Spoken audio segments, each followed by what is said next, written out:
Hi guys, ayan na, tumila na po yung ulan. Pwede na natin ituloy yung paglilinis natin.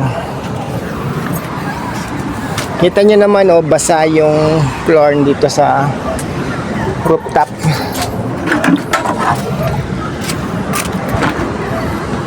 Doon ako kumukuha ng tubig, pero paubos na yan eh. Nakalimutan ko kasing ayan, may aeroplano na naman tayo na nasagap.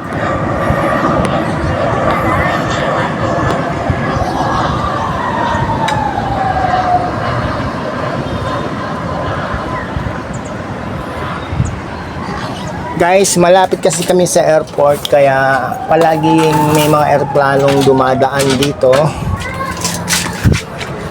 Ito na nga, at kinuha na natin ang bangko para ituloy na natin ang paglilinis dito sa kulungan. Ita-time lapse ko na para kunyari mabilis yung ating ginagawang paglilinis.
Ayan guys, kasi lang sa mukha yung tubig.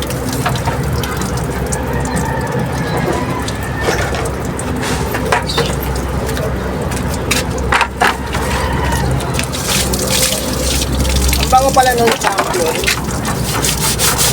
Ayan guys, nasabunan natin.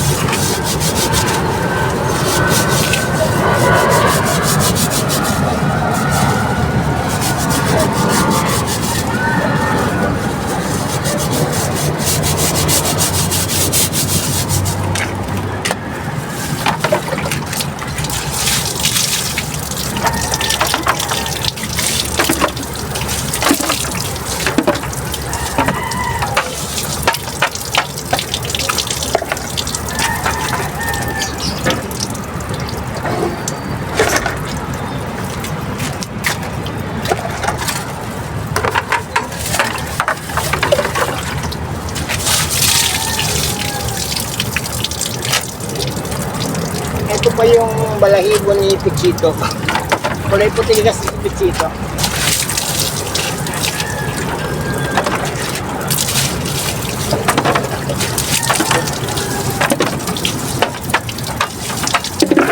Ayan guys, malinis na yung kulungan. Pero gusto ko na ilalagay dyan yung mga kalapate kasi basa pa siya. Patutuyin muna natin. At least bukas ready na yan siya. Ayan malinis na. gusto ko na itong brush. Yung brush, no? Yung man yung brush, sira-sira na. Hindi na, ha?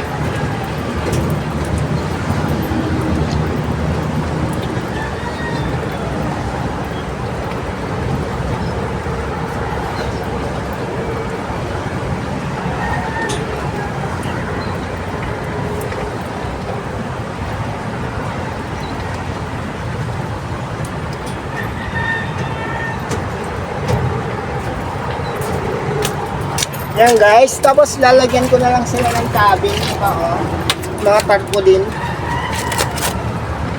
Yan tarpaulin ng mga kagawad.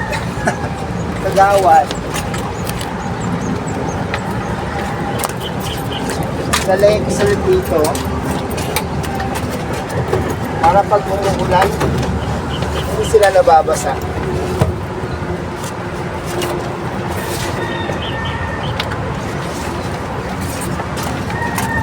Ayusin ko yan dyan, lalagay ko dito.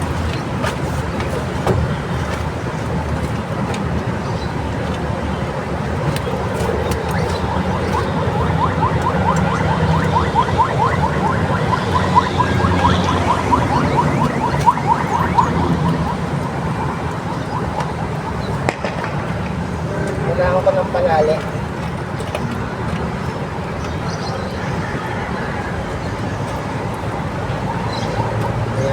Samantala, yan muna.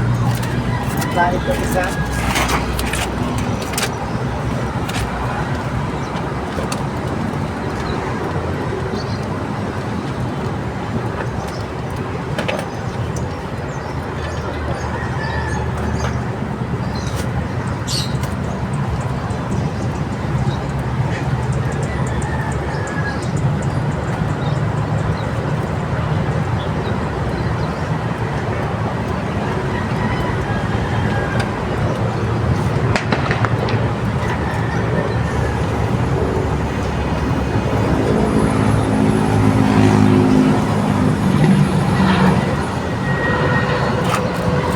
Ayan guys. Ayan.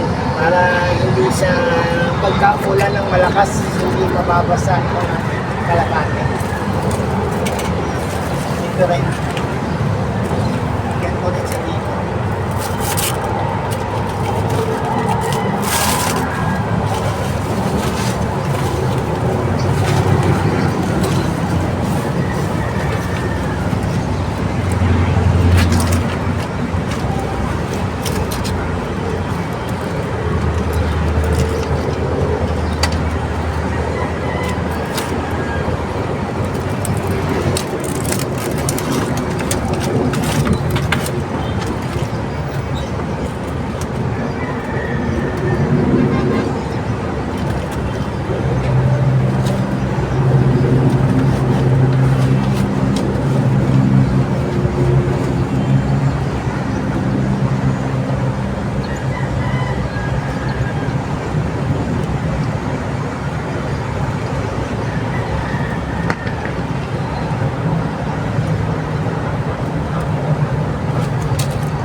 Ayan na guys, nalagyan na natin ng tarpaulin para pagka umulan hindi sila mababasa.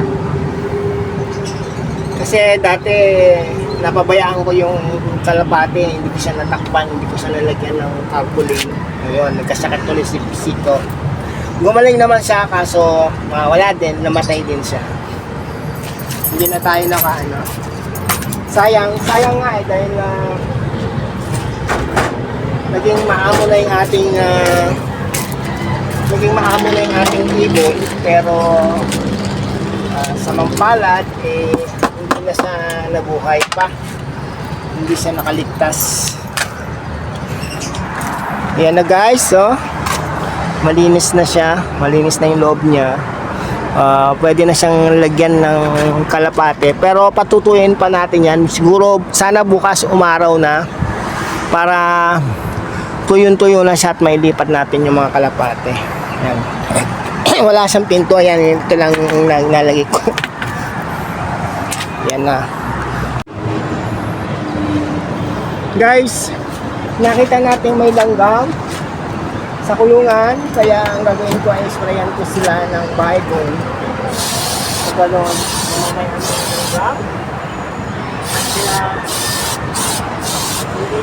kaya hindi langgam ng ating mga kalapate. Yan.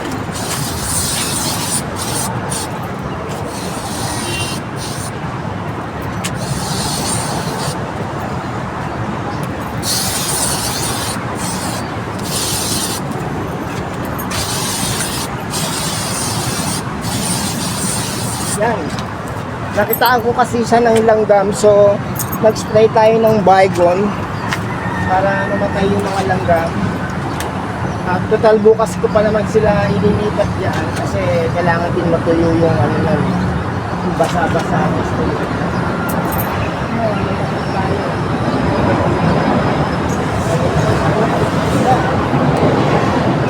Oh guys, yan bukas for sure ano na yan, okay na siya. Basta nag-spray na tayo ng Baygon para mawala yung mga langgam. Yan, for sure matay na yung mga langgam.